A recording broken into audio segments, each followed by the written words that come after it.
On many occasions, Mr. President mentioned that we are ready to work in any formats if we have an understanding that this would be an honest effort and it would not be an attempt, as it's being done by the leaders of the Western countries.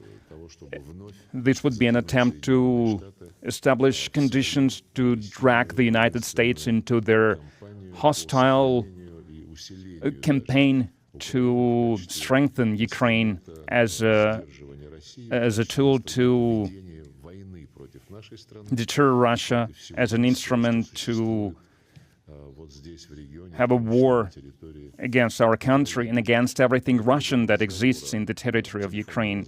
After the phone conversation between President Putin and President Trump, when the American leader called the Kremlin to brief the Kremlin about how his talks with the Ukrainian delegation and the Europeans are unfolding, the statement was made by a representative of the Kremlin that said that President Putin reaffirmed his willingness to continue with the direct Russian-Ukrainian talks.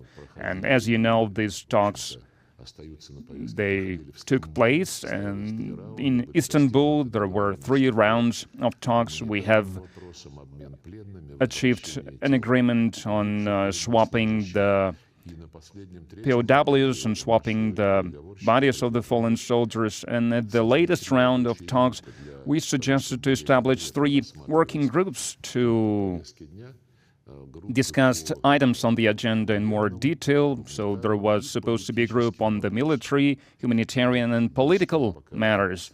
But until now, we have not received any response from Ukraine. But after the phone conversation with President Trump the day before yesterday, our president suggested not just continuing these talks, but to enhance the level of the delegations. And I've just mentioned our suggestion, our proposal, to have a separate block within this process, to have a separate track to discuss the political settlement along with the military and humanitarian matters. It is clear that it does not depend on us what the reaction of the Ukrainian side will be, but since this idea was taken in a positive manner by President Trump, we hope that he will explain it to the Ukrainian representatives, and we will receive a reaction finally. And it would be an important step to enhance the level of negotiations, to enhance the level of what is being discussed, and finally the matters that must be resolved directly could be discussed. And we are ready for any formats, but when we're speaking about the top-level summits, we need to prepare for them in a thorough manner by going through all the necessary phases to ensure that such summits did not make situation worse, but would serve as something that would put an end to the negotiations that we are willing to continue. And Kaja Kallas, who is the chief diplomat of the European Union, so high representative on various foreign policy matters. And after the Washington summit, she said that the European Union is not going to trust any agreements achieved with the Russian side. So that's why the European Union will continue to support the Ukrainian armed forces, and the European Union will push for more sanctions against Russia, no matter what agreements are. This is not diplomacy. This is degradation of foreign policy means, because in the European Union they see sanctions as the only tool of foreign policy. Sanctions and blatant theft, as it happened with the gold and currency reserves of the Russian Federation. So I don't see any diplomacy, any European diplomacy, and I don't see this diplomacy in many other areas as well. So what diplomatic steps did you see there made by the European Union before assessing them? We need to see them, but until now what we've seen is quite an aggressive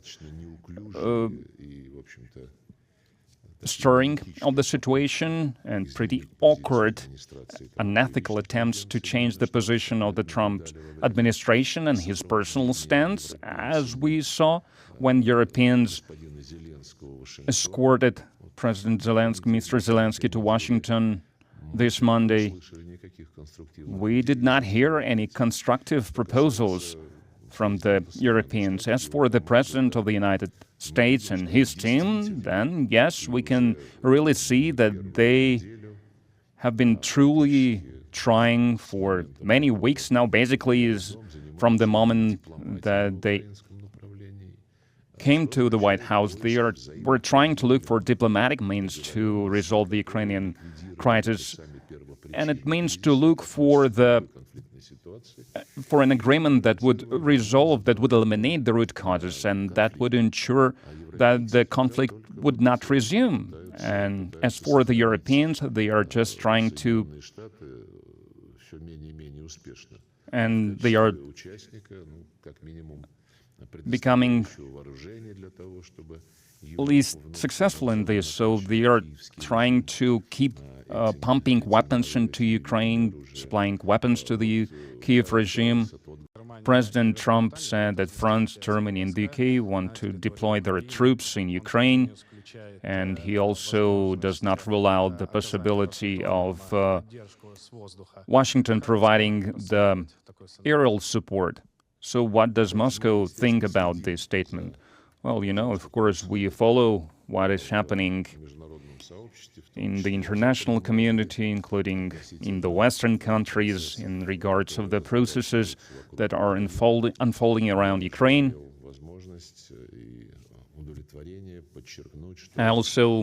I have already had the satisfaction to emphasize that we can see that our counterparts in the United States more and more clearly see the need to eliminate the root causes of the crisis and not try to support those who are using some beautiful words about the need to have immediate ceasefire, but at the same time they are saying that this ceasefire does not mean that the weapons will not be supplied to Ukraine anymore. Such statements were made by President Macron, for example.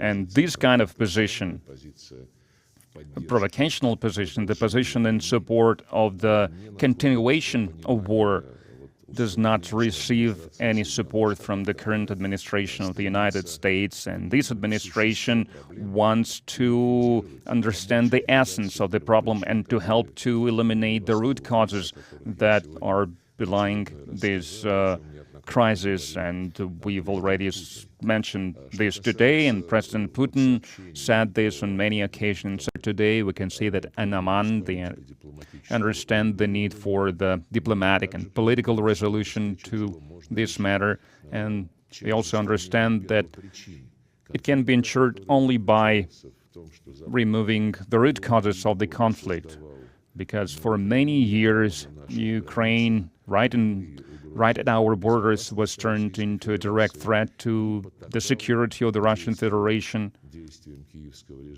and the West supported the actions of the Kiev regime that took power after a coup d'etat in 2013, and this Kiev regime was trying to eradicate everything Russian and all the Russian-speaking population. Thus, they've been violating the UN Charter that demands to protect the language rights and religious rights of all the people, and violating the proper constitution of Ukraine as well by doing so. We've informed our dear guests about the dialogue that has been intensifying recently between the leadership of Russia and the United States in the context of looking for ways to help accomplish a fair resolution to the situation in Ukraine and around Ukraine. So we cannot agree to the fact that now they are suggesting to resolve these collective security matters without the participation of the Russian Federation.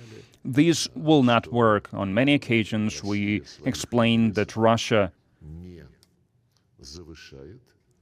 does not have any exaggerated interests, but the interests that we have, we will ensure in a consistent manner. And I'm sure that in the West and in the United States, they are perfectly aware of the fact that to discuss the security matters without the Russian Federation is a path that is leading to nowhere. We are interested in restoring the humanitarian mechanisms of the UN system in the region by lifting any obstacles on the path to the full-fledged activities of these organizations to satisfy at least the minimal requirements, minimal needs of all the people living in the Gaza Strip and on the West Bank who are at a very dire situation now.